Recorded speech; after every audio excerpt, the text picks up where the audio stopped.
Hi ನಮಸ್ತೆ ಎಲ್ರಿಗೂ, ಹೇಗಿದ್ದೀರಾ? ವೆಲ್ಕಮ್ ಟು ಮಾಹಿತಿ ಯೂಟ್ಯೂಬ್ ಚಾನಲ್. ಮಾಹಿತಿ ಯೂಟ್ಯೂಬ್ ಚಾನಲ್ನ ಮತ್ತೊಂದು ವಿಡಿಯೋಗೆ ಸ್ವಾಗತ. ನಾನಿವತ್ತು ನಿಮಗೆ ತಿಳಿಸೋಕ್ಕೆ ಬಂದಿರೋ ವಿಷಯ ಏನಪ್ಪ ಅಂದರೆ, ಕುಂಭರಾಶಿಯವರಿಗೆ 2026 ಜನವರಿಯಿಂದ ಏನೆಲ್ಲ ಬದಲಾವಣೆಯೂ ಇರಲಿದೆ. ಕುಂಭರಾಶಿಯವರಿಗೆ ಗುರುವಿನಿಂದ ಕಾದಿದೆ ಅಚ್ಚರಿಯ ಬದಲಾವಣೆ. ಈ ಸಮಯದಲ್ಲಿ ಏನೆಲ್ಲ ಬದಲಾವಣೆಯನ್ನು ನಿಮ್ಮ ಜೀವನದ ವಿವಿಧ ಕ್ಷೇತ್ರಗಳಲ್ಲಿ ನೋಡಲಿದ್ದೀರಿ. 2026 ಹೊಸ ವರ್ಷ ಹೇಗಿರಲಿದೆ? ಉದ್ಯೋಗ ಕ್ಷೇತ್ರದವರ ಬೆಳವಣಿಗೆ ಹೇಗೆ? ವಿದ್ಯಾರ್ಥಿಗಳಿಗೆ ಈ ವರ್ಷ ಶುಭದಾಯಕವೇ? ವ್ಯಾಪಾರಸ್ಥರಿಗೆ ಜ್ಯೋತಿಷ್ಯ ದಿಕ್ಸೂಚಿ ಹೇಗಿರಲಿದೆ? ಕೌಟುಂಬಿಕ ಜೀವನ ಹೇಗಿರಲಿದೆ? ಆರೋಗ್ಯ, ಆರ್ಥಿಕ ಪರಿಸ್ಥಿತಿಯಲ್ಲಿ ಶುಭ ಫಲಗಳಿವೆ ಎಂಬುದನ್ನು ಇವತ್ತಿನ ವಿಡಿಯೋದಲ್ಲಿ ವಿವರವಾಗಿ ತಿಳಿಯೋಣ. ಇದರ ಜೊತೆಗೆ ಈ ವಿಡಿಯೋ ಕೊನೆಯಲ್ಲಿ ನಿಮ್ಮ ಸರಳ ಪ್ರಶ್ನೆಗಳಿಗೂ ಕೂಡ ನಾನು ಉತ್ತರವನ್ನು ನೀಡಿರ್ತೀನಿ. ಅದಕ್ಕೋಸ್ಕರ ಇಲ್ಲಿಂದ ಕೊನೆವರೆಗೂ ವಿಡಿಯೋನ ಸ್ಕಿಪ್ ಮಾಡದೆ ನೋಡಿ. ಹಾಗೆ ಯಾರಿನ್ನೂ ಚಾನಲ್ಗೆ ಸಬ್ಸ್ಕ್ರೈಬ್ ಮಾಡ್ಕೊಂಡಿಲ್ಲ, ಚಾನಲ್ಗೆ ಸಬ್ಸ್ಕ್ರೈಬ್ ಮಾಡಿಕೊಡಿ. ವಿಡಿಯೋಗೊಂದು ಲೈಕ್ ಮಾಡೋದನ್ನ ಮರಿಬೇಡಿ. ಜೊತೆಗೆ ಈ ವಿಡಿಯೋ ಕಮೆಂಟ್ ಬಾಕ್ಸ್ನಲ್ಲಿ ಶನೇಶ್ವರಾಯ ನಮಃ ಎಂಬ ಕಮೆಂಟ್ ಮಾಡಿ. ಇದು ನಿಮಗೆ ಅತ್ಯಂತ ಹೆಚ್ಚಿನ ಶುಭ ಫಲಿತಾಂಶವನ್ನು ಪ್ರತಿ ಕ್ಷೇತ್ರದಲ್ಲೂ ನೋಡುವಂತೆ, ಹಾಗೆ ಶನಿಯ ಸಕಾರಾತ್ಮಕ ಪ್ರಭಾವವನ್ನು ನಿಮ್ಮ ಜೀವನದಲ್ಲಿ ಕಾಣುವಂತೆ ಮಾಡಲಿದೆ. 2026 ರಾಶಿ ಫಲದ ಪ್ರಕಾರ ಕುಂಭರಾಶಿಗೆ ಈ ವರ್ಷವು ಆತ್ಮಾವಲೋಕನದ ಹೊಸ ಆರಂಭವಾಗಿರುತ್ತದೆ. ಈ ವರ್ಷವು ಕುಂಭರಾಶಿಯವರಿಗೆ ಆರಂಭದಿಂದಲೇ ಹೆಚ್ಚಿನ ಜವಾಬ್ದಾರಿಗಳನ್ನು ತರುತ್ತದೆ. ಜನವರಿ 1ರಿಂದ ಶನಿ ವರ್ಷವಿಡೀ 2ನೇ ಮನೆಯಲ್ಲಿ ಇರುತ್ತಾನೆ. ಆದ್ದರಿಂದ ನಿಮ್ಮ ಆರ್ಥಿಕ ವಿಷಯದಲ್ಲಿ ಸಂಯಮವನ್ನು ಕಾಯ್ದುಕೊಳ್ಳಬೇಕಾಗಿರಲಿದೆ. ಕುಟುಂಬ ಜೀವನದಲ್ಲಿ ಕೆಲವು ಗೊಂದಲಗಳು ಮತ್ತು ತೊಂದರೆಗಳು ಸಹ ಇರಲಿದೆ. ಜುಲೈ 27ರಿಂದ ಶನಿಯ ಹಿಮ್ಮೆಟ್ಟುವಿಕೆ ಚಲನೆಯಿಂದಾಗಿ ಆಗಸ್ಟ್, ಸೆಪ್ಟೆಂಬರ್, ಅಕ್ಟೋಬರ್ ಮತ್ತು ನವೆಂಬರ್ನಲ್ಲಿ ಆರ್ಥಿಕ ಒತ್ತಡಗಳು, ಕೌಟುಂಬಿಕ ಜವಾಬ್ದಾರಿಗಳು ಮತ್ತು ಮಾನಸಿಕ ಒತ್ತಡ ಹೆಚ್ಚಾಗಬಹುದು. ಈ ಅವಧಿಯಲ್ಲಿ ನಿರ್ಧಾರಗಳಲ್ಲಿ ವಿಳಂಬವಾಗುವ ಸಾಧ್ಯತೆ ಇರಲಿದೆ. ಆದರೆ ಇದು ನಿಮ್ಮ ಸ್ವಯಂ ನಿಯಂತ್ರಣ ಮತ್ತು ತಾಳ್ಮೆಯನ್ನು ಸಹ ಪರೀಕ್ಷಿಸುತ್ತದೆ. ಡಿಸೆಂಬರ್ 11, 2026ರಿಂದ ಶನಿಯ ನೇರ ಚಲನೆಯೊಂದಿಗೆ ವರ್ಷದ ಅಂತಿಮ ಹಂತದಲ್ಲಿ ಸ್ಥಿರತೆ ಮರಳಿ ಬರಲಿದೆ. ಸ್ಥಗಿತಗೊಂಡ ಯೋಜನೆಗಳು ಕ್ರಮೇಣವಾಗಿ ವೇಗವಾಗಿ ತನ್ನ ಕೆಲಸವನ್ನು ಮಾಡಲಿದೆ. ಹಾಗೆ ವರ್ಷದ ಬಹುಪಾಲು ರಾಹು ಮತ್ತು ಕೇತುವಿನ ಪ್ರಭಾವವು ನಿಮ್ಮ ವ್ಯಕ್ತಿತ್ವ ಮತ್ತು ಸಂಬಂಧಗಳ ಮೇಲೆ ಕೇಂದ್ರೀಕರಿಸುತ್ತದೆ. ಜನವರಿ 2026ರಿಂದ ನವೆಂಬರ್ 2026ರವರೆಗೂ ರಾಹು ಲಗ್ನದಲ್ಲಿ, ಅಂದರೆ ಮೊದಲನೇ ಮನೆಯಲ್ಲಿ, ಕೇತು 7ನೇ ಮನೆಯಲ್ಲಿ ಇರಲಿದ್ದಾರೆ.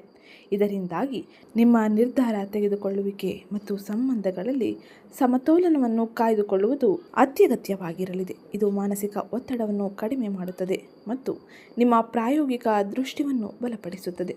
ಹಾಗೆ 2026ರಲ್ಲಿ ಗುರುವಿನ ಸಂಚಾರದ ಪರಿಣಾಮವಾಗಿ ನೀವು ದೊಡ್ಡ ಬೆಂಬಲವನ್ನು ವರ್ಷದ ಆರಂಭದಿಂದಲೇ ಪಡೆಯಲಿದ್ದೀರಿ. ಗುರು 5ನೇ ಮನೆಯಾದ ಮಿಥುನ ರಾಶಿಯಲ್ಲಿ ಜೂನ್ 1ರವರೆಗೂ ಇರಲಿದ್ದು ನಿಮ್ಮ ಪೂರ್ಣ ಪುಣ್ಯವನ್ನು ಕಾಪಾಡುತ್ತಾನೆ. ಮಕ್ಕಳು, ಓದು, ಸೃಜನಶೀಲತೆ ಮತ್ತು ಬುದ್ಧಿವಂತ ಸಲಹೆಗಳನ್ನು ಬೆಂಬಲಿಸುತ್ತಾನೆ. ಹಾಗೆ ವರ್ಷದ ಸುವರ್ಣ ಕಾಲವಾಗಿ ಜೂನ್ 2ರಿಂದ ಅಕ್ಟೋಬರ್ 30 ತೆಗೆದುಕೊಳ್ಳಬಹುದು. ಈ ಸಮಯದಲ್ಲಿ ನಿಮ್ಮ 2ನೇ ಮತ್ತು 11ನೇ, ಅಂದರೆ ಸಂಪತ್ತು ಅಧಿಪತಿಯಾದ ಗುರು 6ನೇ ಮನೆಯಾದ ಕರ್ಕಾಟಕ ರಾಶಿಯಲ್ಲಿ ಉಚ್ಚ ರಾಶಿಯಲ್ಲಿ ಪ್ರವೇಶವನ್ನು ಪಡೆಯಲಿದ್ದಾನೆ. 6ನೇ ಮನೆಯಲ್ಲಿ ಉಚ್ಚ ಸ್ಥಿತಿಯಲ್ಲಿರುವ ಸಂಪತ್ತಿನ ಅಧಿಪತಿ ಶಕ್ತಿಶಾಲಿ ವಿಪರೀತ ರಾಜಯೋಗವನ್ನು, ಹರ್ಷಯೋಗವನ್ನು ಉಂಟು ಮಾಡಲಿದ್ದಾನೆ. ಇದು ಹಳೆಯ ಸಾಲಗಳನ್ನು ತೀರಿಸಲು, ಶತ್ರುಗಳನ್ನು ಮೀರಿಸಲು ಮತ್ತು ದೀರ್ಘಕಾಲದ ಆರೋಗ್ಯ ಸಮಸ್ಯೆಗಳನ್ನು ಗುಣಪಡಿಸಿಕೊಳ್ಳಲು ಅತ್ಯುತ್ತಮವಾದ ಸಂಚಾರದಲ್ಲಿ ಒಂದಾಗಿರಲಿದೆ. ಇನ್ನು ಸೆಪ್ಟೆಂಬರ್ 18ರಿಂದ ಅಕ್ಟೋಬರ್ 30ರವರೆಗೂ ನೀಚ ಕುಜ ನಿಮ್ಮ 6ನೇ ಮನೆಯಲ್ಲಿ ಈ ಉಚ್ಚ ಗುರುವಿನೊಂದಿಗೆ ಸೇರುತ್ತಾನೆ. ಇದು ಒಂದು ರೀತಿಯ ನೀಚಭಂಗ ರಾಜಯೋಗವನ್ನು ಸೃಷ್ಟಿಸುತ್ತದೆ. ಇದು ಸಾಮಾನ್ಯವಾಗಿ ಒಂದು ದೊಡ್ಡ ಸಂಘರ್ಷ, ಕಾನೂನು ಹೋರಾಟ ಅಥವಾ ಆರೋಗ್ಯ ಬಿಕ್ಕಟ್ಟನ್ನು ಸೂಚಿಸುತ್ತದೆ. ಅದು ಅಂತಿಮವಾಗಿ ನಿಮಗೆ ಅನುಕೂಲಕರವಾಗಿ ಮುಕ್ತಾಯವಾಗುತ್ತದೆ. ಒಂದು ದೊಡ್ಡ ಕರ್ಮದ ಹೊರೆಯನ್ನು ನಿವಾರಿಸಿಕೊಳ್ಳಲಿದ್ದೀರಿ. ಇನ್ನು ಅಕ್ಟೋಬರ್ 31ರಿಂದ ಗುರು ನಿಮ್ಮ 7ನೇ ಮನೆಗೆ, ಅಂದರೆ ಸಿಂಹ ರಾಶಿಗೆ ಪ್ರವೇಶವನ್ನು ಪಡೆಯುವುದರಿಂದಾಗಿ ಕೇತುವಿನೊಂದಿಗೆ ಸೇರಿ ಈ ಗುರು ಕೇತು ಯೋಗ ನಿಮ್ಮ ಮದುವೆ, ಪಾಲುದಾರಿಕೆಗಳಲ್ಲಿ ಆಳವಾದ ಹಾಗೆ ಆಧ್ಯಾತ್ಮಿಕ ಚೇತರಿಕೆ ಪ್ರಕ್ರಿಯೆಯನ್ನು ಆರಂಭಿಸುತ್ತದೆ. ಆದರೆ ಇದು ಮೊದಲು ನೋವಿನ ಸತ್ಯಗಳನ್ನು ಹೊರತೆಗೆಯುತ್ತದೆ. ಹಾಗೆ ಡಿಸೆಂಬರ್ 6, 2026ರಂದು ಒಂದು ದೊಡ್ಡ ಬದಲಾವಣೆ ಆಗಲಿದ್ದು ಜನ್ಮ ರಾಹುವಿನ ಮುಕ್ತಾಯವಾಗಲಿದೆ. ರಾಹು ನಿಮ್ಮ 12ನೇ ಮನೆಗೆ ಅಂದರೆ ಮಕರ ರಾಶಿಗೆ, ಕೇತು ನಿಮ್ಮ 6ನೇ ಮನೆಗೆ ಬದಲಾಗಲಿದ್ದಾರೆ. ಇದು 2027ರಲ್ಲಿ ಹೆಚ್ಚು ಯಶಸ್ವಿನ ಹಂತಕ್ಕೆ ನಾಂದಿಯಾಡುತ್ತದೆ. ವಿಶೇಷವಾಗಿ ಆರೋಗ್ಯ ಮತ್ತು ಶತ್ರುಗಳ ವಿಷಯದಲ್ಲಿ ರಾಹು ಕೇತುವಿನ ಅಕ್ಷ ನಿಮ್ಮ ಲಗ್ನ ಮತ್ತು 7ನೇ ಮನೆಯಿಂದ ಬದಲಾಗುವುದರಿಂದಾಗಿ ಉತ್ತಮ ರೀತಿಯ ಬದಲಾವಣೆಯನ್ನೇ ನೀವು ಕಾಣಲಿದ್ದೀರಿ. ಇನ್ನು ಈ 2026ರಲ್ಲಿ ಕುಂಭರಾಶಿಗೆ ಸೇರಿದ ಜನರಿಗೆ ಆರ್ಥಿಕ ವ್ಯವಹಾರಗಳು ಯಾವ ರೀತಿಯಲ್ಲಿ ಇರಲಿದೆ, ಆರ್ಥಿಕ ವ್ಯವಹಾರಕ್ಕೆ ಸಂಬಂಧಿಸಿದಂತೆ ಏನೆಲ್ಲ ಎಚ್ಚರಿಕೆಯ ಕ್ರಮಗಳನ್ನು ನೀವು ತೆಗೆದುಕೊಳ್ಳಬೇಕು ಎಂಬುದನ್ನು ತಿಳಿಯೋಣ. ಕುಂಭರಾಶಿಯವರಿಗೆ 2026 ಆರ್ಥಿಕ ವಿಷಯಗಳಲ್ಲಿ ಸಂಯಮ ಮತ್ತು ದೀರ್ಘಕಾಲೀನ ಯೋಜನೆಗಳನ್ನು ಸೂಚಿಸುತ್ತದೆ. ವರ್ಷವಿಡೀ 2ನೇ ಮನೆಯಲ್ಲಿ ಶನಿಯ ಸಂಚಾರವು ಆದಾಯ ಮತ್ತು ವೆಚ್ಚಗಳಲ್ಲಿ ಸಮತೋಲನವನ್ನು ಪ್ರೇರೇಪಿಸುತ್ತದೆ ಮತ್ತು ಉಳಿತಾಯದ ಮೇಲೆ ಕೇಂದ್ರೀಕರಿಸುತ್ತದೆ. ವರ್ಷದ ಆರಂಭದಲ್ಲಿ ಆರ್ಥಿಕ ಪರಿಸ್ಥಿತಿಗಳು ಸ್ಥಿರವಾಗಿರುತ್ತವೆ, ಆದರೆ ವೆಚ್ಚಗಳನ್ನು ನಿಯಂತ್ರಿಸುವುದು ಅತ್ಯಗತ್ಯವಾಗಿರಲಿದೆ. ಜನವರಿ 1ರಿಂದ ಜೂನ್ 2ರವರೆಗೂ ಗುರು 5ನೇ ಮನೆಯಲ್ಲಿ ತನ್ನ ಸಂಚಾರವನ್ನು ಮಾಡಲಿದ್ದಾನೆ. ಇದರಿಂದಾಗಿ ಹೂಡಿಕೆಗಳು, ಶಿಕ್ಷಣ ಅಥವಾ ಸೃಜನಶೀಲ ಕೆಲಸಗಳಿಗೆ ಸಂಬಂಧಿಸಿದಂತೆ ವೆಚ್ಚಗಳು ಮತ್ತು ಲಾಭಗಳು ಎರಡೂ ಸಾಧ್ಯವಾಗಿರಲಿದೆ. ಜೂನ್ 2ರ ನಂತರ 6ನೇ ಮನೆಗೆ ಗುರುವಿನ ಪ್ರವೇಶವು ನಿಯಮಿತ ವೆಚ್ಚಗಳನ್ನು ಹೆಚ್ಚಿಸಬಹುದು. ಇದು ಬಜೆಟ್ ನಿರ್ವಹಣೆಯನ್ನು ನಿರ್ಣಾಯಕವಾಗಿಸುತ್ತದೆ. ಜುಲೈ 27ರಿಂದ ಶನಿಯ ಹಿಮ್ಮೆಟ್ಟುವಿಕೆ ಚಲನೆಯು ಆಗಸ್ಟ್ ಮತ್ತು ನವೆಂಬರ್ನಲ್ಲಿ ಹಣಕಾಸಿನ ಅಡೆತಡೆಗಳನ್ನು ಅಥವಾ ವಿಳಂಬ ಪಾವತಿಗಳಿಗೆ ಕಾರಣವಾಗುತ್ತದೆ. ವರ್ಷದ ಕೊನೆಯಲ್ಲಿ ಡಿಸೆಂಬರ್ 11ರ ನಂತರ ಶನಿಯ ನೇರ ಸಂಚಾರದಿಂದಾಗಿ ಆರ್ಥಿಕ ಸ್ಥಿರತೆಯು ಮರಳಿ ತರಲಿದೆ, ಹಾಗೆ ಪರಿಸ್ಥಿತಿಗಳು ಸುಧಾರಿಸಲಿದೆ. ಇನ್ನು ಜನ್ಮ ರಾಹುವಿನ ಕಾರಣದಿಂದಾಗಿ ನೀವು ಈ ಸಮಯದಲ್ಲಿ ರಿಸ್ಕ್ ಇರುವ ಹೂಡಿಕೆಗಳು, ಗೆಟ್ ರಿಚ್ ಕ್ವಿಕ್ ಯೋಜನೆಗಳು ಅಥವಾ ಸ್ಪೆಕ್ಯುಲೇಟಿವ್ ಟ್ರೆಂಡಿಂಗ್ ಕಡೆಗೆ ಆಕರ್ಷಿಸಬಹುದು. ಇದು ಶನಿಯ ಮೇಲ್ವಿಚಾರಣೆಯಲ್ಲಿ ಬಹಳ ಅಪಾಯಕಾರಿಯಾಗಿರಲಿದೆ. ನೀವು ಜೂಜು, ಕುಡುಕು, ಊಹಾಪೋಹ ಹಾಗೆ ದುರಾಸೆಯ ಅಡ್ಡದಾರಿಗಳಿಂದ ಖಂಡಿತವಾಗಿಯೂ ದೂರವಿರಬೇಕಾಗಿರಲಿದೆ. ಇಲ್ಲವಾದರೆ ಬಹಳ ಆಪತ್ತಿಗೆ ಅಥವಾ ಆರ್ಥಿಕ ನಷ್ಟಗಳಿಗೆ ನೀವು ಒಳಗಾಗಲಿದ್ದೀರಿ. ಹಾಗೆ ಈ 2026ರಲ್ಲಿ ದೊಡ್ಡ ಆಶೀರ್ವಾದವೆಂದು ನಿಮ್ಮ 2ನೇ ಮತ್ತು 11ನೇ ಮನೆಯ ಅಧಿಪತಿಯಾದ ಗುರುವಿನಿಂದಾಗಿ ನೀವು ಪಡೆಯಲಿದ್ದೀರಿ. 6ನೇ ಮನೆಯಲ್ಲಿ ಜೂನ್ 2ರಿಂದ ಅಕ್ಟೋಬರ್ 30ರವರೆಗೂ ಉಚ್ಚ ಸ್ಥಿತಿಯಲ್ಲಿ ಇರುವ ಗುರುವಿನಿಂದಾಗಿ ಈ ಹಳೆಯ ಸಾಲವನ್ನು ಪದ್ಧತಿಯಂತೆ ತೀರಿಸಲು ನಿಮಗೆ ಸಹಾಯ ಮಾಡುತ್ತಾನೆ. ಸಾಲದಾತರು ಬ್ಯಾಂಕುಗಳು ಅಥವಾ ತೆರಿಗೆ ಅಧಿಕಾರಿಗಳೊಂದಿಗೆ ಚರ್ಚಿಸುವುದಕ್ಕೆ ಬೆಂಬಲ ನೀಡುತ್ತಾನೆ. ಹಾಗೆ ನಿಮ್ಮ ಆರ್ಥಿಕ ಹೋರಾಟವನ್ನು ದೀರ್ಘಕಾಲೀನ ಬಲವಾಗಿ ಬದಲಾಯಿಸಿಕೊಳ್ಳಲು ಅವಕಾಶಗಳನ್ನು ನೀಡುತ್ತಾನೆ. ಇದು ಆರ್ಥಿಕ ವ್ಯವಹಾರಗಳಲ್ಲಿ 2026ರಲ್ಲಿ ಪ್ರಮುಖವಾಗಿ ನೀವು ನೋಡುವ ಬದಲಾವಣೆಯಾಗಿದ್ದು, ಇನ್ನು ಮುಂದಿನದ್ದಾಗಿ ವೃತ್ತಿ ಜೀವನದಲ್ಲಿ ಕುಂಭರಾಶಿಯವರು 2026 ಜನವರಿಯಿಂದ ಏನೆಲ್ಲ ಬದಲಾವಣೆಯನ್ನು ನೋಡಲಿದ್ದಾರೆ ಎಂದು ತಿಳಿಯೋಣ. ಕುಂಭರಾಶಿಯವರಿಗೆ ಈ ವರ್ಷ ವೃತ್ತಿ ಕ್ಷೇತ್ರದಲ್ಲಿ ಜವಾಬ್ದಾರಿ, ಸ್ಪರ್ಧೆ ಮತ್ತು ಕ್ರಮೇಣ ಪ್ರಗತಿಯ ವರ್ಷವಾಗಿರುತ್ತದೆ.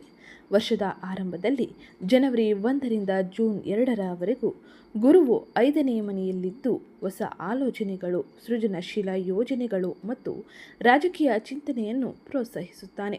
ಈ ಸಮಯವು ಹೊಸ ಯೋಜನೆಗಳನ್ನು ರೂಪಿಸಲು, ಕೌಶಲ್ಯಗಳನ್ನು ಅಭಿವೃದ್ಧಿಪಡಿಸಲು ಮತ್ತು ಭವಿಷ್ಯದ ಹಾದಿಗಳನ್ನು ರೂಪಿಸಲು ಅನುಕೂಲಕರವಾಗಿರುತ್ತದೆ.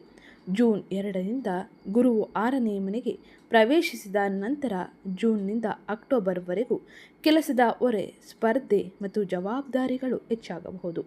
ಈ ಸಮಯದಲ್ಲಿ ನಿಮ್ಮ ಉದ್ಯೋಗದ ಕ್ಷೇತ್ರಗಳಲ್ಲಿ, ಉದ್ಯೋಗದ ಸ್ಥಳದಲ್ಲಿ ನೀವು ಹೆಚ್ಚು ಶ್ರಮಿಸಬೇಕಾಗಿರಲಿದೆ. ಆದರೆ ಈ ಕಠಿಣ ಪರಿಶ್ರಮವು ಶಾಶ್ವತ ಪ್ರಯೋಜನವನ್ನು ನೀಡಲಿದೆ. ಈ ಹಂತದಲ್ಲಿ ಉದ್ಯಮಿಗಳು ಅಪಾಯವನ್ನು ತಪ್ಪಿಸಬೇಕು, ಹಾಗೆ ಯೋಜಿತ ರೀತಿಯಲ್ಲಿ ಮುಂದುವರಿಯಬೇಕಾಗಿರಲಿದೆ. ವರ್ಷವಿಡೀ 2ನೇ ಮನೆಯಲ್ಲಿ ಶನಿಯ ಉಪಸ್ಥಿತಿಯು ಆದಾಯ ಮತ್ತು ವೃತ್ತಿ ಎರಡರಲ್ಲೂ ಶಿಸ್ತನ್ನು ಬಯಸುತ್ತದೆ.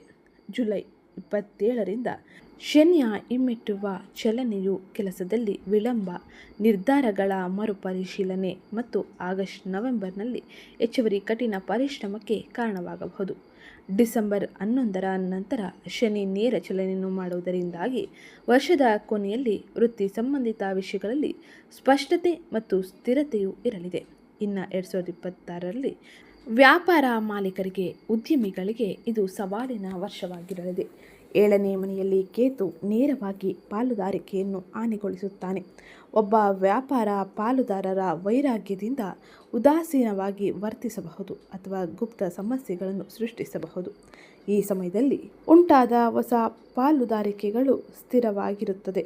ಹಾಗೆ ಹೊಸ ಪಾಲುದಾರಿಕೆ ಆಧಾರಿತ ಉದ್ಯಮಗಳನ್ನು ಆರಂಭಿಸುವುದು ಸಾಮಾನ್ಯವಾಗಿ ಸುರಕ್ಷಿತ. 2ನೇ ಮನೆಯಲ್ಲಿ ಶನಿ ನಗದು ಅರಿವನ್ನು ಬಿಗಿಗೊಳಿಸುತ್ತಾನೆ. ಆರ್ಥಿಕ ಜವಾಬ್ದಾರಿಗಳನ್ನು ಹೆಚ್ಚಿಸಬಹುದು. 1ನೇ ಮನೆಯಲ್ಲಿ ಜನ್ಮ ರಾಹುವಿನೊಂದಿಗೆ ಸೇರಿ ವ್ಯಾಪಾರದ ಸ್ಥಿರತೆಯನ್ನು ಹಾಳು ಮಾಡುತ್ತಾನೆ. ಆತುರದ ಅಥವಾ ಅಹಂಕಾರದ ನಿರ್ಧಾರಗಳನ್ನು ತೆಗೆದುಕೊಳ್ಳುವ ಅಪಾಯವೂ ಇರಲಿದೆ. ಸಕಾರಾತ್ಮಕ ಬದಿ ಎಂದರೆ ಜೂನ್ 2ರಿಂದ ಅಕ್ಟೋಬರ್ 30 ಆಗಿರಲಿದೆ. ಈ ಸಮಯದಲ್ಲಿ ಹೆಚ್ಚು ಸ್ಪಷ್ಟವಾಗಿ ಕಾಣುತ್ತದೆ. ಈ ಸಮಯದಲ್ಲಿ 6ನೇ ಮನೆಯಲ್ಲಿ ಉಚ್ಚ ಗುರು ಅನುಕೂಲಕರವಾದ ನಿಯಮಗಳ ಮೇಲೆ ದೊಡ್ಡ ವ್ಯಾಪಾರ ಸಾಲ ಪಡೆಯಲು ಅಥವಾ ಇರುವ ಸಾಲವನ್ನು ಮರು ಹೊಂದಾಣಿಕೆ ಮಾಡಲು ಸಹಾಯ ಮಾಡುವುದು. ಅದೇ ರೀತಿ ಕಾನೂನು ಸಮಸ್ಯೆಗಳು, ವಿವಾದಗಳು ಅಥವಾ ಸ್ಪರ್ಧಿಗಳ ದಾಳಿಯನ್ನು ಯಶಸ್ವಿಯಾಗಿ ಎದುರಿಸಲು ಅವಶ್ಯಕವಾದ ಬೆಂಬಲವನ್ನು ನೀಡುತ್ತಾನೆ. ಹಳೆಯ ಸಾಲಗಳನ್ನು ಅಥವಾ ಬಾಧ್ಯತೆಗಳನ್ನು ಕ್ರಮೇಣವಾಗಿ ತೀರಿಸಿಕೊಳ್ಳುವ ಅವಕಾಶಗಳನ್ನು ನೀಡುತ್ತಾನೆ. ಇದು ಕ್ರಮೇಣವಾಗಿ ವಿಸ್ತರಿಸುವ ವರ್ಷವಲ್ಲ, ನಷ್ಟವನ್ನು ನಿಯಂತ್ರಿಸುವ ಮತ್ತು ಭದ್ರಪಡಿಸಿಕೊಳ್ಳುವ ವರ್ಷವಾಗಿರಲಿದೆ. ಹಾಗಾಗಿ ಎಚ್ಚರಿಕೆ ನಿಯಮದೊಂದಿಗೆ ನೀವು ಮುಂದುವರಿಯುವುದು ಉತ್ತಮವಾಗಿರಲಿದೆ. ಇನ್ನು ಮುಂದಿನದ್ದಾಗಿ ವೈವಾಹಿಕ ಜೀವನ ಹಾಗೆ ಪ್ರೇಮ ಜೀವನದಲ್ಲಿ ಏನೆಲ್ಲ ಬದಲಾವಣೆಗಳು ಇರಲಿದೆ, ಈ ಸಮಯದಲ್ಲಿ ಯಾವ ರೀತಿ ಎಚ್ಚರಿಕೆ ನಿರ್ಧಾರಗಳೊಂದಿಗೆ ನೀವು ಮುಂದುವರಿಯಬೇಕು ಎಂಬುದನ್ನು ತಿಳಿಯೋಣ. ವೈವಾಹಿಕ ಜೀವನಕ್ಕೆ ಸಂಬಂಧಿಸಿದಂತೆ 2026ರ ವರ್ಷವು ನಿಮ್ಮ ಜೀವನದಲ್ಲಿ ವಿಶೇಷವಾಗಿರುತ್ತದೆ. ಆದರೂ ಇದು ನಿಮ್ಮ ವೈವಾಹಿಕ ಜೀವನಕ್ಕೆ ಸ್ವಲ್ಪ ಸವಾಲಿನಿಂದ ಕೂಡ ಕೂಡಿರಲಿದೆ.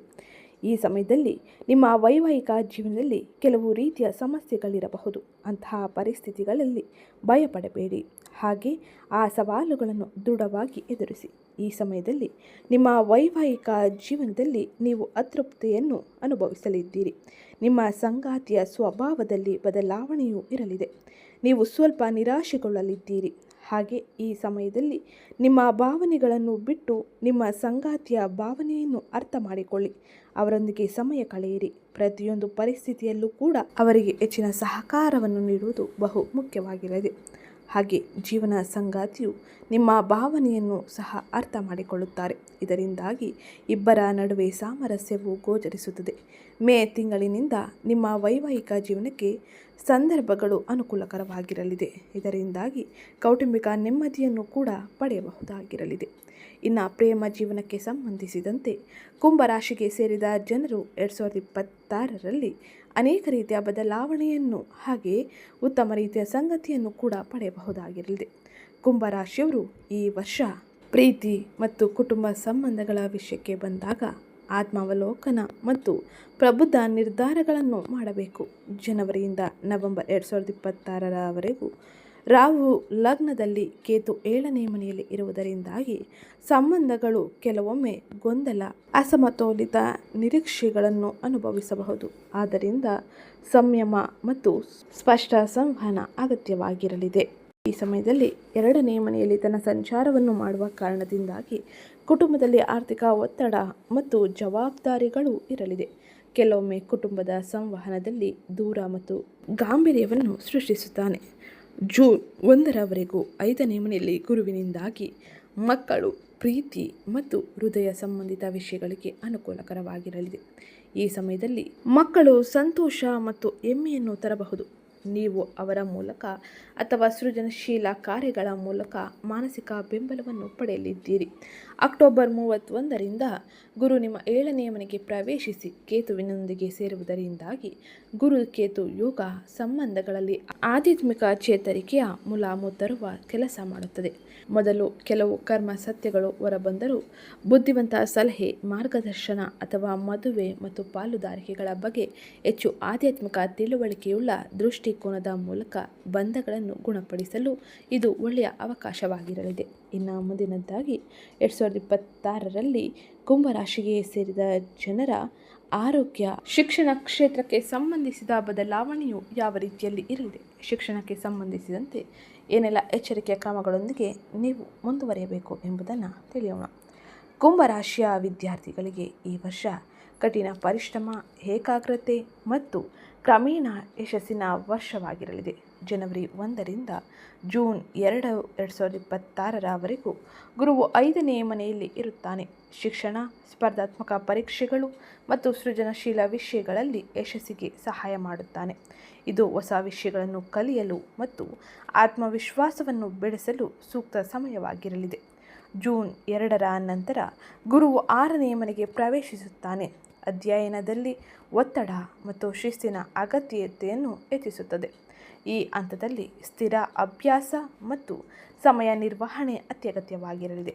ವರ್ಷದ ಕೊನೆಯ ಭಾಗದಲ್ಲಿ 7ನೇ ಮನೆಯಲ್ಲಿ ಗುರುವಿನ ಪ್ರವೇಶವು ಮಾರ್ಗದರ್ಶಕರು ಮತ್ತು ಶಿಕ್ಷಕರಿಂದ ಬೆಂಬಲವನ್ನು ತರುತ್ತದೆ. ವಿದ್ಯಾರ್ಥಿಗಳು ಕಷ್ಟಪಟ್ಟು ಓದುವುದನ್ನು ಸರಿಯಾದ ವಿಶ್ರಾಂತಿ ಮತ್ತು ಮಾನಸಿಕ ನೆಮ್ಮದಿಯೊಂದಿಗೆ ಸಮತೋಲನ ಮಾಡಿಕೊಳ್ಳಬೇಕು. ಈ ವರ್ಷ ಬುದ್ಧಿವಂತಿಕೆಯ ಕೊರತೆಗಿಂತ ಅತಿಯಾಗಿ ಯೋಚಿಸುವುದು ಮತ್ತು ಆತಂಕ ನಿಮಗೆ ದೊಡ್ಡ ಶತ್ರುವಾಗುವ ಸಾಧ್ಯತೆ ಇರಲಿದೆ. ಹಾಗಾಗಿ ವಿದ್ಯಾರ್ಥಿಗಳು ಬಹಳ ಎಚ್ಚರಿಕೆಯೊಂದಿಗೆ ಮುಂದುವರಿಯುವುದು ಬಹು ಮುಖ್ಯವಾಗಿರಲಿದೆ. ಇನ್ನು ಮುಂದಿನದ್ದಾಗಿ 2026ರಲ್ಲಿ ಆರೋಗ್ಯಕ್ಕೆ ಸಂಬಂಧಿಸಿದಂತೆ ಯಾವೆಲ್ಲ ರೀತಿಯ ಎಚ್ಚರಿಕೆ ಕ್ರಮಗಳನ್ನು ಕುಂಭರಾಶಿಗೆ ಸೇರಿದ ಜನರು ಪಡೆಯಬೇಕು ಎಂಬುದನ್ನು ತಿಳಿಯೋಣ. ಅದಕ್ಕಿಂತ ಮುಂಚೆ ಯಾರಿನ್ನೂ ಚಾನಲ್ಗೆ ಸಬ್ಸ್ಕ್ರೈಬ್ ಮಾಡ್ಕೊಂಡಿಲ್ಲ, ಚಾನಲ್ಗೆ ಸಬ್ಸ್ಕ್ರೈಬ್ ಮಾಡ್ಕೊಳ್ಳಿ. ವಿಡಿಯೋಗೊಂದು ಲೈಕ್ ಮಾಡೋದನ್ನ ಮರಿಬೇಡಿ. 2026ನೇ ವರ್ಷವು ಕುಂಭರಾಶಿಯವರಿಗೆ ಆರೋಗ್ಯದ ವಿಷಯದಲ್ಲಿ ಸಮತೋಲನ ಮತ್ತು ಜಾಗರೂಕತೆಯನ್ನು ವಹಿಸುತ್ತದೆ. ಜನವರಿಯಿಂದ ನವೆಂಬರ್ 2026ರವರೆಗೂ ರಾಹು ಲಗ್ನದಲ್ಲಿ ಇರುವುದರಿಂದಾಗಿ ಮಾನಸಿಕ ಚಡಪಡಿಕೆ ಮತ್ತು ಅನಿಯಮಿತ ದಿನಚರಿ ಉಂಟಾಗುತ್ತದೆ. ಆದ್ದರಿಂದ ಯೋಗ, ಧ್ಯಾನ, ಸಾಕಷ್ಟು ವಿಶ್ರಾಂತಿ ಅಗತ್ಯವಾಗಿರಲಿದೆ.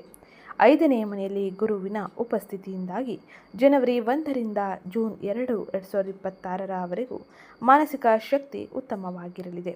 ಆದರೆ ಜೂನ್ 2ರ ನಂತರ ಗುರು 6ನೇ ಮನೆಗೆ ಪ್ರವೇಶಿಸಿದಾಗ ಆರೋಗ್ಯದ ಬಗ್ಗೆ ಎಚ್ಚರಿಕೆ ಅಗತ್ಯವಾಗಿರಲಿದೆ. ಹಾಗೆ ಜುಲೈ 27ರಿಂದ ಡಿಸೆಂಬರ್ 11, 2026ರವರೆಗೂ ಶನಿಯ ಹಿಮ್ಮೆಟ್ಟುವಿಕೆಯಿಂದಾಗಿ ನೀವು ದಣಿವು ಮತ್ತು ಒತ್ತಡವನ್ನು ಅನುಭವಿಸಲಿದ್ದೀರಿ. ವರ್ಷದ ಅಂತ್ಯದ ವೇಳೆಗೆ ಆರೋಗ್ಯವು ಕ್ರಮೇಣ ಸುಧಾರಿಸಲಿದೆ. ಸೆಪ್ಟೆಂಬರ್ 18ರಿಂದ ಅಕ್ಟೋಬರ್ 30ರವರೆಗೂ ನೀಚ ಕುಜ 6ನೇ ಮನೆಯಲ್ಲಿ ಉಚ್ಚ ಗುರುವಿನೊಂದಿಗೆ ಸೇರುವುದರಿಂದಾಗಿ ನೀಚಭಂಗ ರಾಜಯೋಗವನ್ನು ಉಂಟು ಮಾಡಲಿದ್ದಾನೆ. ಈ ಸಮಯದಲ್ಲಿ ಕೆಲವು ಸಾಂದರ್ಭಿಕ ತೀವ್ರವಾದ ಚಿಕಿತ್ಸೆ ಮತ್ತು ಶಸ್ತ್ರಚಿಕಿತ್ಸೆಯ ಮೂಲಕ ದೀರ್ಘಕಾಲದ ಸಮಸ್ಯೆಯಿಂದ ಶಾಶ್ವತ ಪರಿಹಾರವನ್ನು ಪಡೆಯಬಹುದಾಗಿರಲಿದೆ.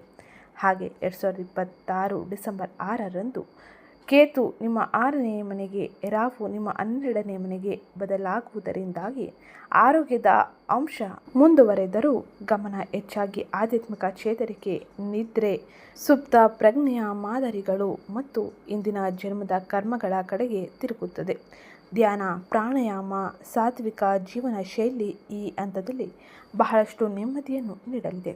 ಇದು 2026ರಲ್ಲಿ ಗ್ರಹ ಸಂಚಾರದಿಂದಾಗಿ ಪ್ರಮುಖವಾಗಿ ಕುಂಭರಾಶಿಯವರು ನೋಡುವ ಬದಲಾವಣೆಯಾಗಿದ್ದು, ಈಗ ನಾವು ನೋಡೋಣ ಕುಂಭರಾಶಿಯವರ ಸಾಮಾನ್ಯ ಪ್ರಶ್ನೆಗೆ ಉತ್ತರವನ್ನು. ಹಾಗೆ ಅದಕ್ಕಿಂತ ಮುಂಚೆ ವಿಡಿಯೋಗೊಂದು ಲೈಕ್ ಮಾಡಿ, ಚಾನಲ್ಗೆ ಸಬ್ಸ್ಕ್ರೈಬ್ ಮಾಡ್ಕೊಳ್ಳೋದನ್ನ ಮರಿಬೇಡಿ. ಮೊದಲನೇ ಪ್ರಶ್ನೆಯಾಗಿ 2026 ಕುಂಭರಾಶಿಯವರಿಗೆ ಒಳ್ಳೆಯ ವರ್ಷವೇ? 2026 ತೀವ್ರವಾದ ಪರೀಕ್ಷೆಗಳ ವರ್ಷ, ಆದರೆ ಶಕ್ತಿಶಾಲಿ ಆಂತರಿಕ ಬೆಳವಣಿಗೆಯು ವರ್ಷದಲ್ಲಿ ಇರಲಿದೆ. ನೀವು ಸಾಧ್ಯ ಕೊನೆಯ ಹಂತದಲ್ಲಿದ್ದೀರಿ. ಜನ್ಮ ರಾಹು ಮತ್ತು 7ನೇ ಮನೆಯಲ್ಲಿ ಕೇತು ಇದ್ದಾರೆ. ಆರೋಗ್ಯ, ಆರ್ಥಿಕ ಹಾಗೆ ಸಂಬಂಧಗಳಲ್ಲಿ ಜೀವನ ಭಾರವೆನಿಸಬಹುದು. ಆದರೆ 6ನೇ ಮನೆಯಲ್ಲಿ ಗುರುವಿನ ಉಚ್ಚ ಸಂಚಾರವು ಜೂನ್ನಿಂದ ಅಕ್ಟೋಬರ್ವರೆಗೂ ಸಮಸ್ಯೆಗಳ ಮೇಲೆ ಗೆಲ್ಲಲು ಬಲವಾದ ಬೆಂಬಲವಾಗಿ ಕೆಲಸ ಮಾಡುತ್ತದೆ. ಬರುವ ಒಳ್ಳೆಯ ಹಂತಕ್ಕೆ ನಿಮ್ಮನ್ನು ಸಿದ್ಧಪಡಿಸುತ್ತದೆ. ಇನ್ನು 2ನೇ ಪ್ರಶ್ನೆಯಾಗಿ ಕುಂಭರಾಶಿಯವರಿಗೆ ಸಾಧ್ಯ ಕೊನೆಯ ಹಂತ ಎಂದರೇನು? ಇದಕ್ಕೆ ಉತ್ತರವಾಗಿ ಸಾಧ್ಯ ಕೊನೆಯ ಹಂತ ಎಂದರೆ ಶನಿ ನಿಮ್ಮ ಚಂದ್ರ ರಾಶಿಯಿಂದ 2ನೇ ಮನೆಯಲ್ಲಿ ಸಂಚರಿಸುವುದು. ಕುಂಭರಾಶಿಗೆ ಇದು ಶನಿ ಮೀನರಾಶಿಯಲ್ಲಿ ಇರುವುದು. ಈ ಅವಧಿಯಲ್ಲಿ ಕರ್ಮ ಪಾಠಗಳ ಹಣ, ಮಾತು ಮತ್ತು ಕುಟುಂಬದ ಜವಾಬ್ದಾರಿಗಳ ಮೇಲೆ ಕೇಂದ್ರೀಕರಿಸುತ್ತದೆ. ಇದು ಕಷ್ಟಕರವಾಗಿರುತ್ತದೆ, ಆದರೆ ಸಾಡೆ ಸಾತಿ ಮುಗಿಯುವ ಮೊದಲು ಇದು ನಿಮಗೆ ಪ್ರಬುದ್ಧತೆ ಮತ್ತು ಆರ್ಥಿಕ ಬುದ್ಧಿವಂತಿಕೆಯನ್ನು ಬೆಳೆಸಿಕೊಳ್ಳಲು ಸಹಾಯ ಮಾಡುತ್ತದೆ. ಇನ್ನು ಮೂರನೇ ಪ್ರಶ್ನೆಯಾಗಿ 2026ರಲ್ಲಿ ಕುಂಭರಾಶಿಯವರಿಗೆ ಮುಖ್ಯ ಸವಾಲುಗಳು ಏನಿರಲಿದೆ? ಮುಖ್ಯ ಸವಾಲೆಂದರೆ 2ನೇ ಮನೆಯಲ್ಲಿ ಶನಿಯ ಸಂಚಾರ, 1ನೇ ಮನೆಯಲ್ಲಿ ಜನ್ಮ ರಾಹು ಹಾಗೆ 7ನೇ ಮನೆಯಲ್ಲಿ ಕೇತುಗಳ ಒಗ್ಗೂಡುವಿಕೆ. ಇವು ಸೇರಿ ನೀವು ಆರೋಗ್ಯ, ಮಾನಸಿಕ ಸಮತೋಲನ, ಆರ್ಥಿಕತೆ, ಕುಟುಂಬ ಮತ್ತು ಸಂಬಂಧಗಳನ್ನು ಏಕಕಾಲದಲ್ಲಿ ಪರೀಕ್ಷಿಸುತ್ತದೆ. ಈ ವರ್ಷ ಸ್ಥಿರವಾಗಿ, ಶಿಸ್ತಿನಿಂದ ಮತ್ತು ಆಧ್ಯಾತ್ಮಿಕವಾಗಿ ಇರುವುದು ಬಹಳ ಮುಖ್ಯವಾಗಿರಲಿದೆ. ಇದು 2026ರಲ್ಲಿ ಪ್ರಮುಖವಾಗಿ ಕುಂಭರಾಶಿಯವರು ನೋಡುವ ಬದಲಾವಣೆಗಳಾಗಿದ್ದು, ಎಚ್ಚರಿಕೆ ವಹಿಸಬೇಕಾದ ಅಂಶಗಳು ಕೂಡ ಇವಾಗಿರಲಿದೆ. ಹಾಗೆ ಇವತ್ತಿನ ವಿಡಿಯೋ ಇಷ್ಟ ಆಗಿದ್ದಲ್ಲಿ ವಿಡಿಯೋಗೊಂದು ಲೈಕ್ ಮಾಡಿ, ಚಾನಲ್ಗೆ ಸಬ್ಸ್ಕ್ರೈಬ್ ಮಾಡ್ಕೊಳ್ಳೋದನ್ನ ಮರಿಬೇಡಿ.